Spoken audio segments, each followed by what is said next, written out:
हम लोग बोरा लेके जाते थे स्कूल में, बोरा छाप स्कूल, उधर लेके जाते थे बोरा, बोरा अपना भिजाते थे, बाकी फोल्ड कर लेते थे ताकि कोई ना बैठे। मास्टर को पता था कोई पढ़ेगा नहीं और बच्चे पहले से तैयार थे, औकात है तो पढ़ा के दिखाओ, सब भाग जाते थे। तो अंग्रेजी की परीक्षा हम लोग पार्ले जी और टाइगर बिस्किट पे पास करते थे। मास्टर जी को पार्ले जी खिला दिया 100 में 70 नंबर, और अगर टाइगर भी खिला दिया 100 में 90 नंबर। हिसाब बहुत बराबर था, give and take, give and दो और लो। अब मैं टॉप हुआ, मेरे मां बाप ज्यादा खुश हो गए, इतने खुश हुए जितने नहीं होने चाहिए। शशीष कुछ समझ में आया? मैं कहा नहीं। कहा तुम तो टॉपर हो। लड़के जब तक आए ठीक, लड़की गांव के बोरा छाप में लड़की का बोरा वहां, लड़के का बोरा वहां, दूर दूर तक नो नेटवर्क वर्क्स। और वही मेरे सीबीएसई के दोस्त जिनका पूरा खानदान अंग्रेजी माध्यम से पढ़ा, वही मेरे सीबीएसई के दोस्त जो जिंदगी भर अंग्रेजी माध्यम से पढ़ते आए, वही मेरे सीबीएसई के दोस्त जो हर रोज मेरा मजाक उड़ाते थे कि तुम तो टॉपर हो। एक दिन ऐसा भी आया, उसी पटना में वो वहां बैठे थे अंग्रेजी सीखने के लिए, मैं यहां खड़ा था अंग्रेजी सिखाने के लिए। जिंदगी बदलती है।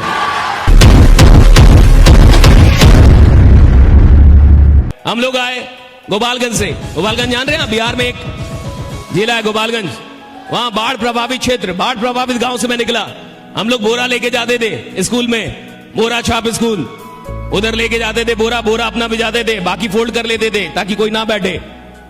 पूरा बोरा भी नहीं बिछाते थे हम लोग, आधा फोल्ड, ताकि कोई और उसका इस्तेमाल ना करे।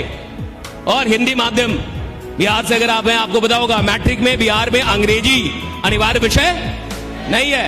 अच्छा, जो विषय अनिवार्य नहीं है उसको कोई नहीं पढ़ता, तो अंग्रेजी की घंटी सबसे अंत में होती थी, सबसे अंत में। क्यों? मास्टर को पता था कोई पढ़ेगा नहीं और बच्चे पहले से तैयार थे, औकात है तो पढ़ा के दिखाओ, सब भाग जाते थे। गवर्नमेंट स्कूल में तो भाग जाना बहुत नॉर्मल बात थी, टिफिन के बाद ही भाग जाते थे।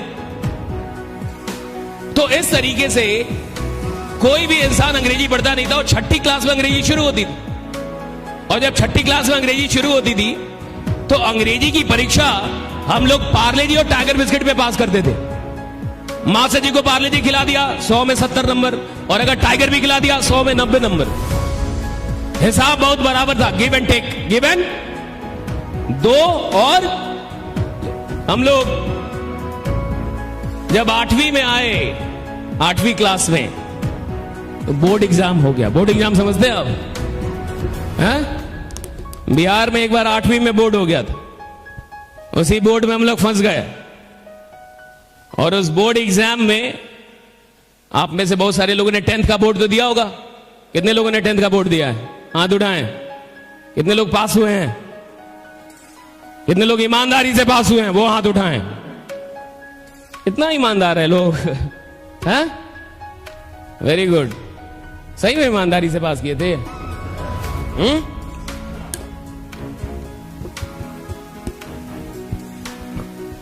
यहाँ झारखंड में ईमानदारी से परीक्षा होता है? कहां से पास करोगे? तो देखो, जब आप 10th का एग्जाम देने जा रहे होंगे, बोर्ड एग्जाम, तो डर लगा था कि नहीं?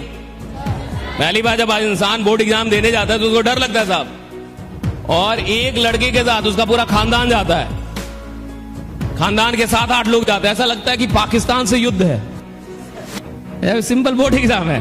और आप देखिए, मम्मी जाएंगी, पापा जाएंगे, 2-4 और लोग जाएंगे बोर्ड का एग्जाम आपको दिलवाने के लिए। और बोर्ड के एग्जाम में डर तो लगता है। और देखिए, डर किसको लगता है? जिसने मेहनत की हो।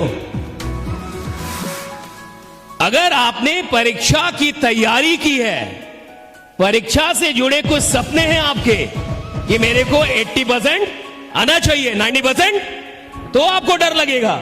लेकिन मान लो कोई नालायक है, उसको मतलब ही नहीं है फेल हो या पास हो, तो गार्ड का डर लगेगा, तो मजे मजे में रहेगा, राइट? उसको कोई मतलब ही नहीं है रिजल्ट से, राइट? उसको मतलब ही नहीं है मैं फेल हूं या पास हो। तो देखिए, डर भी उसको लगता है जो तैयारी करता है साहब। डर खराब चीज थोड़े है, डर का मतलब है तुम तैयारी कर रहे हो। हर आदमी को थोड़े डर लगेगा। डर उसको लगता है जो लड़ रहा है, जो कुछ करना चाहता है, कुछ पाना चाहता है। तो अगर आपको कभी डर लगे तो ये मत समझिए कि गड़बड़ है।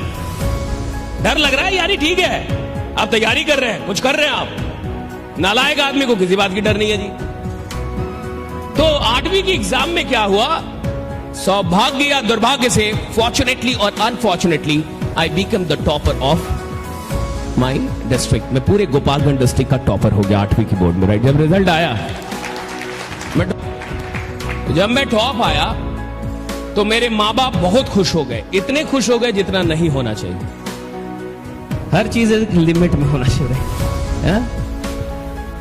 अब मैं टॉप हुआ, मेरे माँ बाप ज्यादा खुश हो गए, इतने खुश हुए जितने नहीं होने चाहिए। मेरे पिताजी ने मिठाई लिया और पूरे गांव में मिठाइयां बंटवाई। जहां जहां मिठाई बटा, मेरा एक ही काम था, पूरे गांव का मैंने आशीर्वाद लिया। और गांव में जलन बहुत है। गांव के लोगों को आप कितने भी बड़े टॉपर, वो अपना एग्जाम स्वयं लेते हैं। तो गांव में क्या था कि कई लोग पूछते थे कि अच्छा आप टॉप आए हैं तो ये बताइए। हम कहते थे आप 2 मिठाई खाइए, पूरा गांव बाकी है, बाद में फरी आएंगे। राइट, कई लोग को एग्जाम तक याद होता है, एग्जाम के बाद याद नहीं होता। होता है कि नहीं ऐसा? एग्जाम था भैया, याद था, एग्जाम नहीं है, अब काहेगा याद रखना। तो बहुत सारी चीजें आपको याद नहीं रहती। और इस तरीके से जो पूरे गांव में मिठाइयां बटी, तो मेरे जो पटी पटीदार थे, पटी पटीदार समझते हैं आप? रिलेटिव्स, पड़ोसी, रिलेटिव्स, रिश्तेदार, तो वो ऊपर से बहुत खुश थे कि फलना का लड़का टॉप आ गया। अंदर अंदर से उनको बहुत टेंशन था कि फलना का लड़का टॉप आया कैसे। जलन समझते हैं आप? गांव में जलन बहुत है। आप एक नई कार लीजिए, नई कार भाड़े पे, और उस कार को लेके गांव जाइए और 2-4 चक्कर घुमा के और शहर आ जाइए। 2 दिन में अफवाह फैल जाएगा कि आप बिहार में शराब का धंधा कर रहे हैं। तुरंत अफवाह फैला देंगे लोग कि आप कुछ गलत कर रहे हैं, आप 2 नंबर का धंधा। जलन। अच्छा, पड़ोसी पूछने नहीं आएगा आपसे कि आपने कार कैसे लिया, कहेगा हम जाएंगे उनसे पूछने। हाँ, तुम क्या साला प्रधानमंत्री हो? राइट, अडानी हो, अंबानी हो तुम? कहता हम जाएंगे। जलन देखिए कितना है, पूछने भी नहीं आएगा। तो मेरे जो पटी पटदार थे, उन्होंने मेरे पिताजी को मोटिवेट किया कि ऐसा लड़का तो पूरे खानदान में पैदा नहीं हुआ। 2-4 लोग इससे भी आगे निकल गए, बोले पूरे गांव में नहीं पैदा हुआ। कुछ लोग कहे जिला में नहीं पैदा हुआ। अब आप कंजूसी छोड़िए और इसको पटना लेके जाइए। पापा को भी लगा कि कुछ खतरनाक पैदा किया है। किसी को भी भ्रम हो सकता है जी। अगर कोई आपसे 10 बार बोले कि आप बहुत स्मार्ट है, बहुत स्मार्ट है, बहुत स्मार्ट है, बहुत स्मार्ट है, और 10-20 लोग रोज आपसे बोले आप बहुत स्मार्ट है, तो आपको लगेगा मैं रांची में क्या कर रहा हूं, मुंबई क्यों नहीं जाता। राइट, एक बार एक आएगा फालतू कहता टाइमर बात कर रहा, मेरे को मुंबई जाने का चाहिए। हाँ, लग जाता है ऐसा। आप देखिए, मेरे पिताजी को लोगों ने कहा कि आपका लड़का बहुत टैलेंटेड है, कंजूसी छोड़िए, पटना लेके जाइए। पापा को भी लगा कि खतरनाक लड़का है, वो लेके सच में पटना आ गए। मोटिवेशन में देखिए कितनी शक्ति है, बहुत शक्ति है। राइट, मेरे पिताजी उठे तो एक बात समझ में आया, आप विश्वास नहीं करेंगे। मेरे पिताजी आए, बहुत मोटिवेटेड थे, पटना आए, पटना लेके गए, मुझे सीधे सीबीएसई स्कूल में लेके चले गए। अभी तक मैं कहां था? बोरा छाप हिंदी माध्यम, सीधे सीबीएसई। और जैसे ही प्रिंसिपल के चैम्बर में हम लोग घुसे, पापा ने पहली बात यही बोली कि मेरा लड़का गोपालगंज डिस्ट्रिक्ट का टॉपर है। प्रिंसिपल बड़ा खुश हो गया कि अब मेरे स्कूल का नाम हो जाएगा। उसने मुझे अंग्रेजी की एक किताब दी कि बेटा पढ़ दो। उस किताब में सब कुछ कॉन्ट्रैक्टेड फॉर्म में लिखा हुआ था, I_LL, U_V, She_S, He_S। मैं किताब देखते ही समझ गया कि किताब गलत है। हमारे किताब में लिखा रहता था she is a beautiful girl, दूर दूर तक कोई मिलावट नहीं, स्वच्छता अभियान के साथ। पहला किताब मैंने देखा जिसमें मिलावट था, मैं देखते ही समझ गया किताब गलत है। उसने बोला पढ़ दो, फिर भी मैंने पढ़ा। जैसे ही मैंने 2 लाइन पढ़ा, प्रिंसिपल ने मुझे रोक दिया कि रुक जाओ। पापा को लग गया कुछ गलत पढ़ा है। प्रिंसिपल को पता था कि गलत पढ़ा है, और मैं पहले से ही जानता था कि जब किताब ही गलत है तो मैं क्या कर सकता। राइट, जब किताब ही गलत है तो इसमें मेरी क्या गलती है। पापा ने तुरंत बोला कि बस अंग्रेजी थोड़ी सी कमजोर है, बाकी सब कुछ बहुत बढ़िया है। और नंबर मेरे बड़े अच्छे थे, 100 में 99, 50 में 49। मेरा एडमिशन हो गया एडमिशन। मैं गया पहले दिन क्लास करने, मुझे गेट पे ही रोक दिया, रुक जाओ। और ये मान के चलिए 9th की क्लास है, और 9th की क्लास में प्रिंसिपल गया और सबको डराया कि देखो आज से आपका कंपटीशन बहुत टफ होने वाला है, आज से गोपालगंज डिस्ट्रिक्ट का टॉपर आ रहा है। सारे बच्चे डर गए। और स्कूल में ये रहता है फर्स्ट कौन, सेकंड कौन, थर्ड कौन, कंपटीशन होता है। कॉलेज में नहीं होता, स्कूल में होता है। सारे बच्चे डर गए कि भाई कोई बहुत बड़ा उस्मान खान, कोई खतरनाक आदमी आ रहा है। मैं अंदर आया, प्रिंसिपल बाहर निकला, मैं अंदर घुसा। जैसे ही मैं अंदर आया, मुझसे एक लड़के ने पूछा, आर यू सशीश? इतनी अंग्रेजी हम लोगों ने सीख ली थी कि कब यस बोलना है, कब नो। मैं कहा यस। कहा हैव योर सीट। उसने बोला हैव योर सीट, तो मुझे लगा बैठने के लिए बोल रहा है। अगर वो बोलता हैव योर सीट तो मैं खड़ा ही रहता, राइट। आप कहीं भी किसी रूम में जाइए जहां 2-4 लोग बैठे हो, थोड़ा हड़बड़ा के घुसिएगा और घुसते ही बोलिए have your seat, have your seat, have, सब खड़े हो जाएंगे। देखिए, इंसान देखता पहले है, सुनता बाद में है। इसलिए अगर धंधा कर रहे हो तो अमीर बनने से पहले अमीर दिखना जरूरी है, राइट। दिखने में तुम अमीर होने चाहिए, यू मस्ट लुक रिच। तुम्हें अमीर जैसा दिखने का है, थोड़ा पैसा अपने ऊपर खर्च करो, अमीर दिखो। अमीर बनने के पहले अमीर दिखो कि तुम अमीर हो। तुम खुद गरीब जैसे दिख रहे हो, उसको बोले अमीर बना दूंगा, वो कहते तू क्या बना है, राइट।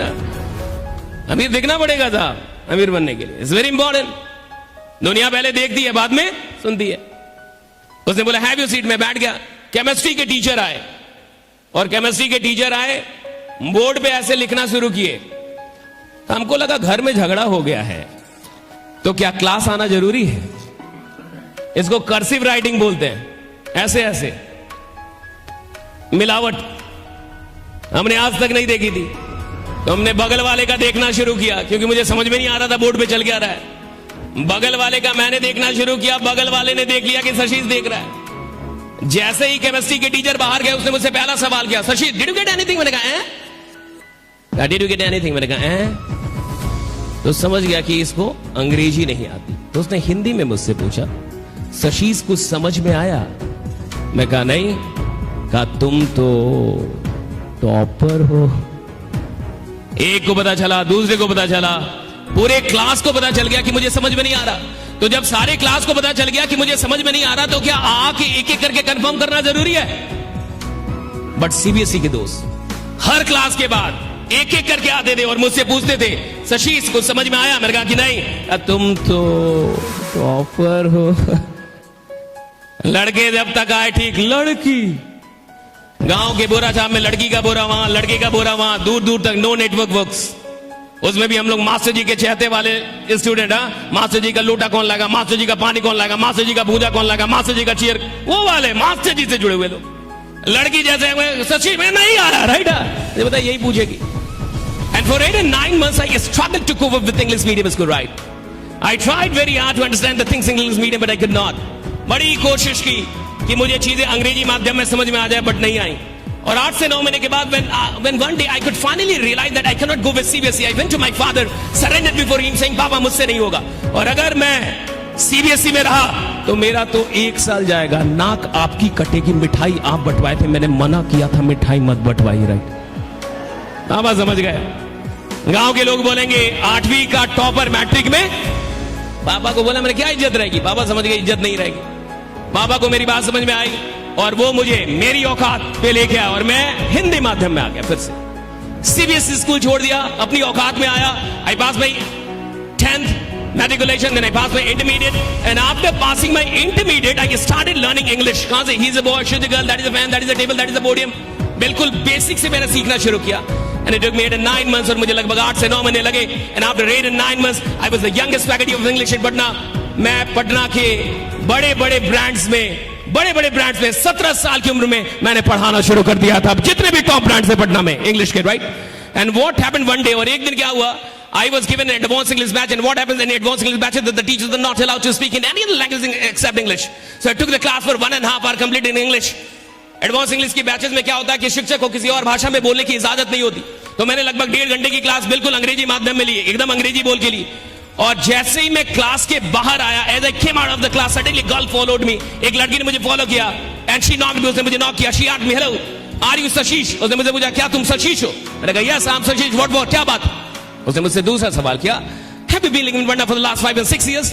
क्या आप पटना में पिछले 5-6 वर्षों से रह रहे हैं? मैंने कहा कि yes I have been living in Patna for the last 5 and 6 years। What for? उसने मुझसे तीसरा सवाल किया, have have you were in Krishna central school, क्या आप कृष्णा सेंट्रल स्कूल में थे? मैंने कहा कि yes I was in Krishna central school. उसने मुझे चौथा सवाल किया, डू यू नो फलना फलना फलना फलना फलना फलना फलना फलना, क्या आप फलना फलना फलना फलना को जानते हैं? मैंने कहा कि यस आई नो फलना फलना फलना फलना फलना, क्या बात है? कहा कि कहां जानते हो? मैं ही तो हूं, और वही मेरे सीबीएसई के दोस्त जिनका पूरा खानदान अंग्रेजी माध्यम से पढ़ा, वही मेरे सीबीएसई के दोस्त जो जिंदगी भर अंग्रेजी माध्यम से पढ़ते आए, वही मेरे सीबीएसई के दोस्त जो हर रोज मेरा मजाक उड़ाते थे कि तुम तो टॉपर हो। एक दिन ऐसा भी आया, उसी पटना में वो वहां बैठे थे अंग्रेजी सीखने के लिए, मैं यहां खड़ा था अंग्रेजी सिखाने के लिए। जिंदगी बदलती है, लाइफ चेंजेस साहब, लाइफ चेंजेस। कौन कहता है जिंदगी नहीं बदलती? और उस दिन मैंने उस लड़की से पूछा था, कुछ समझ में आया? गांव के लोग हैं, गांव का आदमी